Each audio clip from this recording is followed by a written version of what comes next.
जहां पर आपको बता दें कि ये मामला अब सुप्रीम कोर्ट पहुंच गया है। अचयनित जनरल वर्ग के अभ्यर्थियों ने अर्जी दाखिल की थी सुप्रीम कोर्ट में और आपको ये बता दें कि हाई कोर्ट में पहले जब सुनवाई हुई तो हाई कोर्ट के आदेश को रोकने के लिए याचिका दाखिल की गई थी। हाई कोर्ट ने पहले मेरिट सूची जो है फिर से जारी करने के आदेश दिए थे, जिसके बाद अब सुप्रीम कोर्ट में जनरल वर्ग के अभ्यर्थी पहुंच गए और उन्होंने याचिका दायर कर दी। शिक्षक भर्ती की मूल चयन सूची न बनाने के लिए ये याचिका सुप्रीम कोर्ट में दी गई है।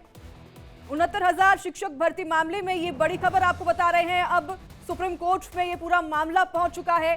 जनरल वर्ग के अभ्यर्थियों ने याचिका दायर की है। 69,000 शिक्षक भर्ती मामले में सुप्रीम कोर्ट में याचिका दायर की गई, जिसके बाद अब सुनवाई होनी है सुप्रीम कोर्ट में। हाईकोर्ट इलाहाबाद हाईकोर्ट में पहले सुनवाई हुई थी, जहां पर नए सिरे से मेरिट लिस्ट जारी करने के आदेश दिए गए थे, जिसके बाद जनरल कैटेगरी के जो अभ्यर्थी हैं उन्होंने अब सुप्रीम कोर्ट में याचिका दायर कर दी है।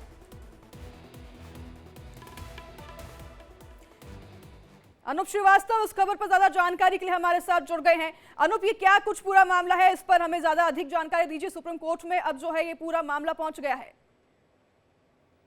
देखिए, आपको याद होगा कि अभी कुछ दिन पहले 10-12 दिन पहले इलाहाबाद हाई कोर्ट की डबल बेंच ने 69,000 शिक्षक भर्ती के मामले में जो आरक्षण को लेकर चल रहा था मामला, उसमें अपना फैसला दिया था और राज्य सरकार यानी उत्तर प्रदेश सरकार को ये आदेश जारी किया था कि पिछली जो मेरिट बनी थी 2020 में वो उसे खारिज किया जाए और एक आरक्षण के नियमों का पालन करते हुए आरक्षण के नियम 1981 और 1994 के नियमों को ध्यान में रखते हुए एक नई सूची फिर से बनाई जाए।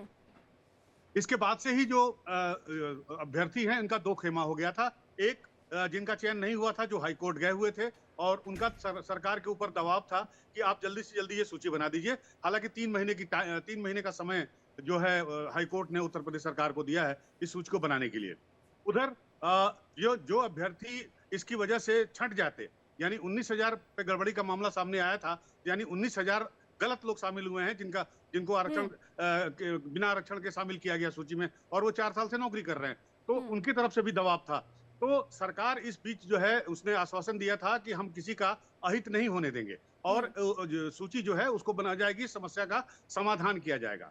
लेकिन अब जो कल सुप्रीम कोर्ट में याचिका दाखिल की गई है, अब सुप्रीम कोर्ट से मांग की गई है कि इस मामले का निपटारा सुप्रीम कोर्ट करे और मुझे लगता है कि शायद सरकार भी कहीं न कहीं से ये जरूर चाहती होगी कि इस मामला का निपटारा जो है सुप्रीम कोर्ट ही करे, क्योंकि ये ऐसा मसला बन गया है सरकार के लिए, उत्तर प्रदेश सरकार के लिए, जिसमें वो कहते हैं कि ना उगलते बनता है ना निगलते बनता है। तो जाहिर सी बात है कि अगर समायोजित करते हैं, आरक्षण के नियमों का पालन करते हुए नई सूची बनाई जाती है, तो जो 4 साल से नौकरी कर रहे हैं और तनख्वाह ले चुके हैं, उनका क्या होगा, वो कहाँ जाएंगे, उनको कैसे निकाला जाएगा, उनका समायोजन कैसे किया जाएगा। एक सबसे बड़ा सवाल तो यूपी सरकार के सामने ये है और दूसरा कि अगर उनको निकालते हैं तो एक बड़ा तबका जो है वो नाराज हो जाएगा और वो राजनीतिक तौर पर उनके लिए काफी नुकसानदेह साबित होगा। तो बीच का रास्ता निकालने पर लगी हुई है योगी सरकार। अभी वो निकाल ही रही थी, वो रास्ता कोई बना ही रहे थे।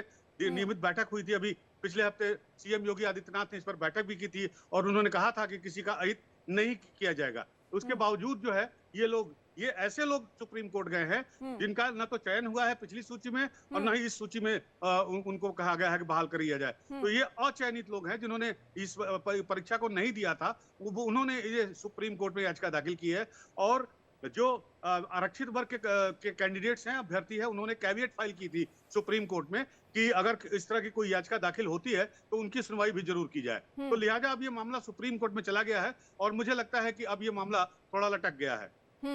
अनूप, हम लगातार देख रहे हैं कि इसमें, अच्छा मैं दर्शकों को ये भी बता दूं कि 21% आरक्षण के उस पर भर्ती होनी थी, लेकिन 16.2% आरक्षण के हिसाब से भर्ती हुई। उसमें 19,000 ऐसे थे जिनकी जनरल कैटेगरी में जो है भर्ती हुई, जिसके बाद से एससी और एसटी जो शिक्षक के भर्ती के ये थे अभ्यर्थी थे, उनमें रोष था और वो लगातार प्रदर्शन कर रहे हैं। ये प्रदर्शन लगातार अभी भी जारी है अनूप, और क्या कुछ मांगे उनकी हैं? देखिए, उनकी मांग तो शुरू से यही रही है कि आरक्षण को, इसमें 19,000 पदों पर जो है घोटाला हुआ है। जैसा कि आपने बताया कि जो एससी का 21% का आरक्षण था, उसमें मात्र 16.6% ही जो सीट भरी गई थी। इसी तरह ओबीसी में जो है ये परसेंटेज काफी कम है, करीब 4% के आसपास है। तो कुल मिलाकर इनका ये कहना था कि 19,000 ऐसी सीटें हैं, वैकेंसी है, जिस पर आरक्षण के का नियमों का अगर पालन किया जाता तो 19,000 सीटें जो है वो आरक्षित सीटें होती। लेकिन इसी को लेकर चल रहा था मामला कोर्ट में गया। पहले सिंगल बेंच का फैसला आया, बाद में फिर डबल बेंच का फैसला आया।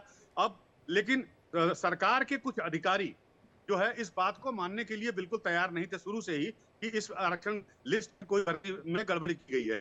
बाद में जब कोर्ट का दबाव आया तब उसमें इन्होंने सिर्फ जो है 6800 की बात मानी कि 6800 सीटें ऐसी हैं जिस पर आरक्षण में गड़बड़ी या उसको सुधारा जा सकता है। लेकिन 19,000 की बात उन्होंने आज तक नहीं मानी है और कोर्ट का फैसला आने के बाद भी इसे स्वीकार नहीं किया गया है।